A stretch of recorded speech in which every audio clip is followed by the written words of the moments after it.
Bonsoir à toutes et à tous, soyez les bienvenus sur Monaco Info. Installez-vous confortablement pour découvrir cette nouvelle édition.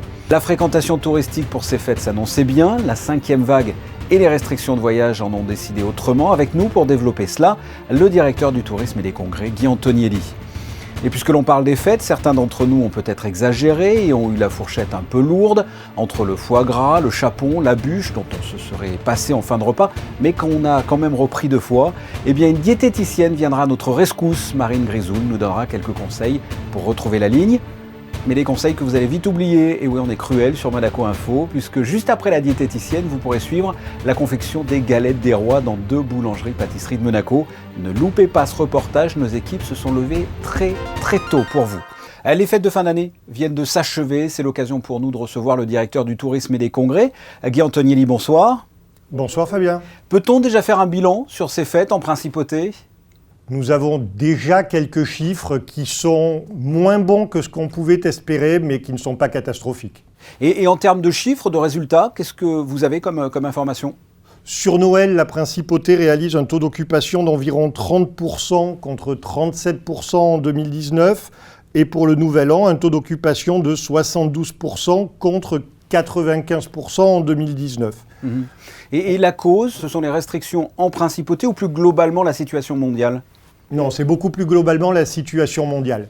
Nous avons pu nous entretenir avec certains restaurateurs et les réveillons se sont bien vendus dans les restaurants. Donc ce ne sont pas les mesures locales qui ont pénalisé la fréquentation, mais vraiment le fait que les gens sont moins venus en principauté du fait des restrictions de voyage et de l'inconnu quant à la situation par rapport au moment où ils prenaient les réservations. Et c'est le même type de tourisme que les autres années ou ce sont des touristes différents ? C'est relativement le même type. Les nationalités en pointe sont France, Italie, Royaume-Uni, comme tous les ans à cette période de l'année, même si les proportions sont variables. Les Français sont à peu près aussi nombreux qu'en 2019, les Italiens et les Britanniques beaucoup moins, bien évidemment. On constate que USA et Russie reculent beaucoup dans le classement. C'est fort logiquement parce qu'ils ne peuvent pas voyager. Allemagne et Suisse remontent, mais à un niveau qui ne permet pas de compenser les pertes sur les autres nationalités. Et quel est le retour en termes de satisfaction ? Parce que c'est vrai qu'il n'y a pas eu de grandes soirées festives pour la Saint-Sylvestre, par exemple. Ce sont des touristes satisfaits quand même ou plutôt frustrés de leur passage à Monaco ? Les gens étaient satisfaits de pouvoir se réunir. Les gens étaient heureux d'être là, même si bien évidemment tout le monde regrette, et nous au premier plan, ce que l'on ne peut pas faire.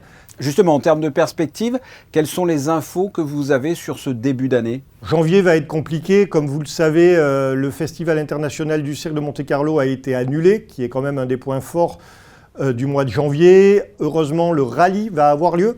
Donc ça continuera à porter Monaco, l'image de Monaco dans les médias. Mais c'est aujourd'hui l'inconnu pour les mois à venir. La DTC est en train de revoir son plan d'action.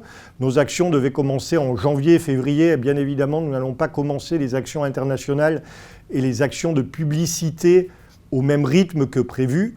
Mais comme on le disait précédemment, les nationalités habituées de Monaco sont là et c'est un très bon signe. Ça veut dire que nous sommes toujours présents dans l'esprit des marchés qui nous sont fidèles. Guy Antonielli, merci. Merci Fabien, au revoir. Au revoir. On passe au premier point sur l'information avec vous, Christine Datomel, bonsoir. Bonsoir Fabien, bonsoir à tous. Le gouvernement princier vient de communiquer les chiffres relatifs au dépistage. Des chiffres qui sont arrêtés au dimanche 2 janvier inclus.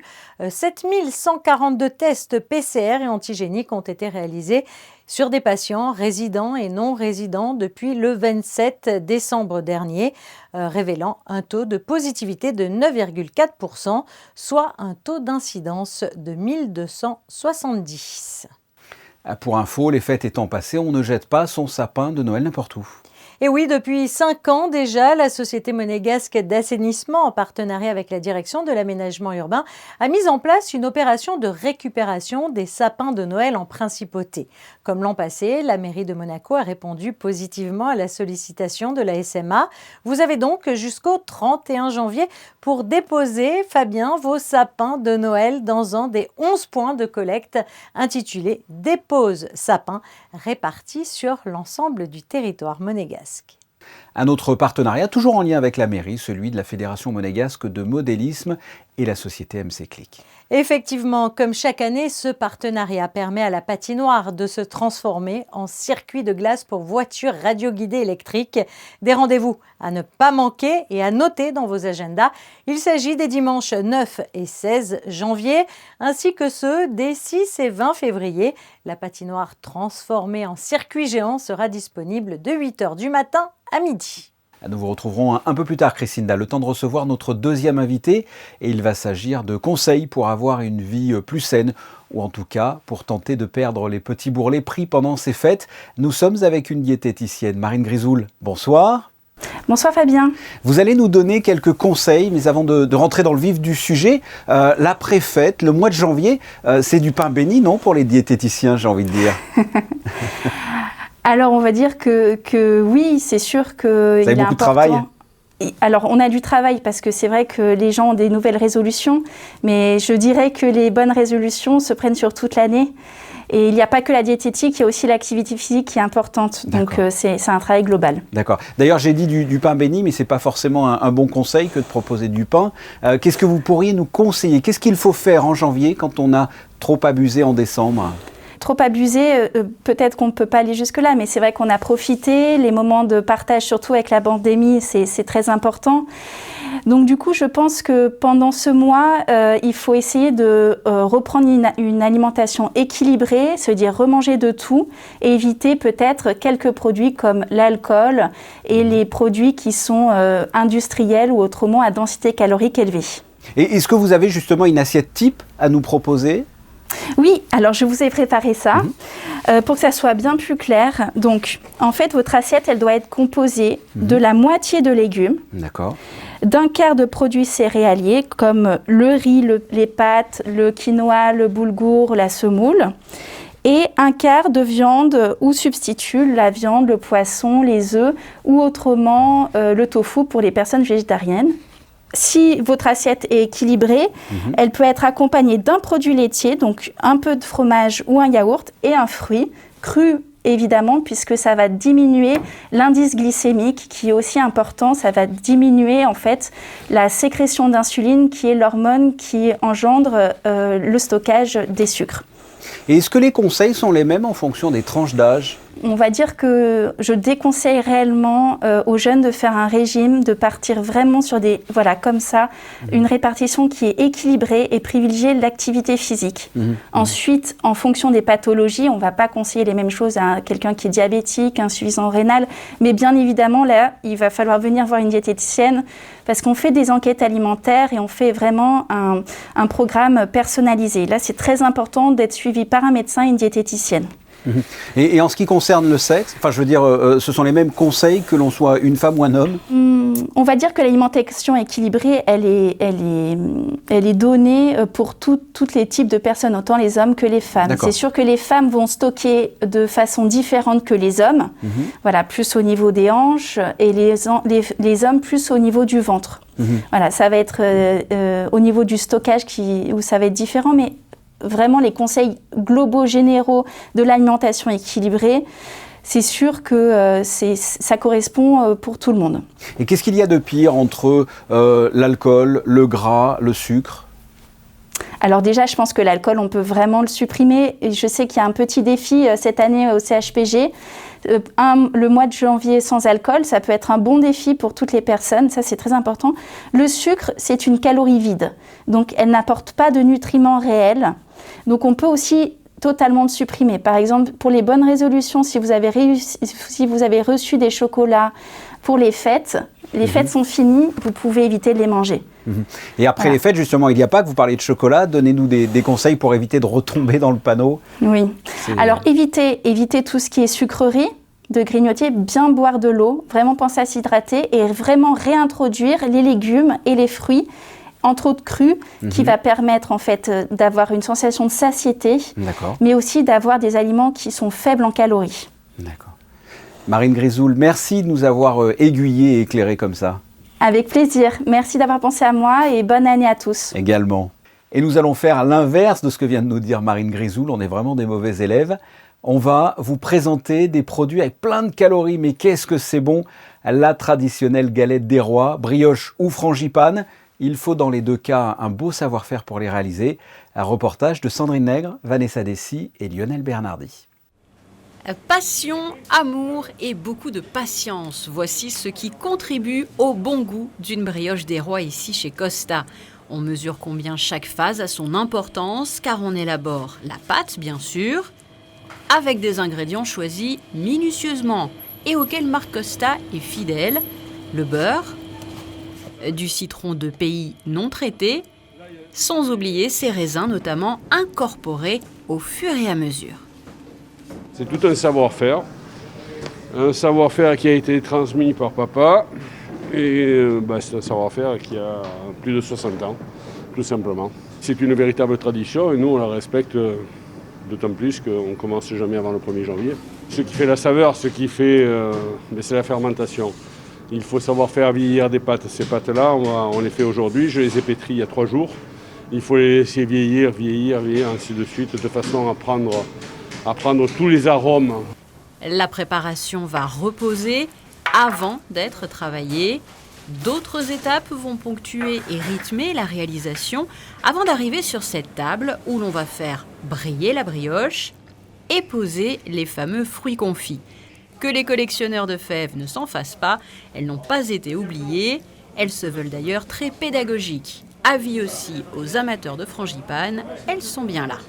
Autre établissement, l'Épidore, où tout est affaire aussi de passion. Les ingrédients ne sont pas choisis au hasard. Farine, beurre, amandes pour la galette et bien sûr le tour de main indispensable. Gâteaux des rois et frangipane sont élaborés au fil des heures afin de satisfaire une clientèle d'habitués. Les traditionnels remportent le plus de succès. Par contre, on arrive quand même à faire des petites choses un peu originales. Là, cette année, on fait encore, parce qu'on l'avait fait l'année dernière, elle avait eu beaucoup de succès, une galette Jean Dujat noisette. On en fait également une aux pommes amandes, et avec des pommes poêlées caramélisées. Et puis dans la couronne, on a une couronne qui est à base de praline rose. Avec le feuilletage, on a plus de portes qui peuvent être ouvertes, malgré tout, oui, je pense, c'est vrai. Et vous le voyez, des formes carrées sont également proposées. Carré, pourquoi pas, tant que ça reste bon. On vous retrouve, Christina, pour le reste de l'actualité en bref. Une pièce intemporelle se jouera prochainement en Principauté, Macbeth de William Shakespeare. Oui, c'est l'histoire d'un couple en mal d'enfant, prêt à tous les sacrifices et à tous les crimes pour obtenir la place qu'ils pensent mériter. L'histoire de deux cœurs qui veulent vivre, laisser une trace sur la terre de quelque manière que ce soit et qui vont sombrer dans le gouffre des remords et de la folie. Dans cette pièce, le plus grand dramaturge de l'histoire parle de l'humain et de sa constitution essentielle. Adaptée et mise en scène par Geoffrey Lopez avec Antoine Fichot, Thierry Garnier, Cécile Génovèse, Xavier Girard et Marion Lebihan, pour ne citer que. Macbeth se jouera ce jeudi à 20h30 au Théâtre Princesse Grace. Une autre pièce à découvrir, mais cette fois en France, Le Rêve de Mercier, qui se jouera à partir du 7 janvier à Paris, pièce écrite par le monégasque Alain Pastor, que nous avions reçu ici même. Effectivement, Fabien, ce spectacle avec Séverine Cajano et Patrick Courtois, mis en scène par Pascal Viettellois, a reçu le soutien de la Sogeda Monaco. Il s'agit ici d'une rencontre romancée entre un révolutionnaire et une princesse de Monaco dans un climat de terreur. Nous sommes à Paris en juillet 1794, lors de la Révolution française. Françoise Thérèse de Choiseul-Stenville, jeune aristocrate française devenue princesse de Monaco par mariage, est emprisonnée depuis plusieurs mois. Elle attend sa comparution devant le tribunal révolutionnaire qui pourrait la conduire à l'échafaud. L'entrée soudaine dans sa cellule de l'écrivain Louis-Sébastien Mercier, qui avait rêvé à une révolution la plus pacifique et heureuse, est-elle le signe qu'il lui serait possible d'échapper à ce cruel destin ? D'autant que dans l'ombre se trame une conspiration contre Robespierre, suspecté d'aspirer à la dictature. Une pièce qui se jouera jusqu'au 31 mars à Paris, au théâtre de la Contrescarpe. À des planches à l'asphalte, il n'y a qu'un pas, Christina. Et oui Fabien, il est temps de se préparer pour la Monaco Run. Après une année 2021 où seuls les athlètes professionnels avaient pu prendre le départ de la course, l'édition 2022 sera ravie d'accueillir tous les passionnés de running les 12 et 13 février prochains. Sur le Port Hercule, 4 épreuves rythmeront ce week-end. Les courses de 1000 mètres pour petits et grands, le City Trail de 10 km à travers la Principauté, le 5 km Herculis et son tracé roulant et la marche caritative Pink Ribbon. Les inscriptions en ligne pour le 5 km Herculis et le City Trail sont ouvertes à un tarif préférentiel qui est proposé à 15 € jusqu'au 31 janvier seulement, puis 20 € jusqu'au 12 février. Un pass sanitaire sera demandé pour participer et retirer son dossard et en cas d'annulation pour cause de Covid, les inscriptions seront toutes intégralement remboursées sans condition. Il est temps de retrouver le temps qu'il fera demain. Ce mercredi, le temps qui s'installe sera couvert, la matinée sera nuageuse. L'après-midi, quelques éclaircies tenteront de percer les nuages. Une journée donc peu ensoleillée, accompagnée de températures fraîches. Le thermomètre oscillera entre 6 et 11 degrés. Le soleil se lèvera à 8h02 et se couchera à 17h08. Demain, nous fêterons les Édouards. Édouard le Confesseur, qui a été roi d'Angleterre au XIe siècle. Vous l'avez vu en vidéo, vous allez la voir en photo, et c'est la période. La galette des rois, ce sont des clichés pris par Stéphane Dana et Michael Alési. Ce journal est terminé, merci pour votre fidélité. On se retrouve mercredi, 19h, pour un autre journal. En attendant, portez-vous bien. Au revoir.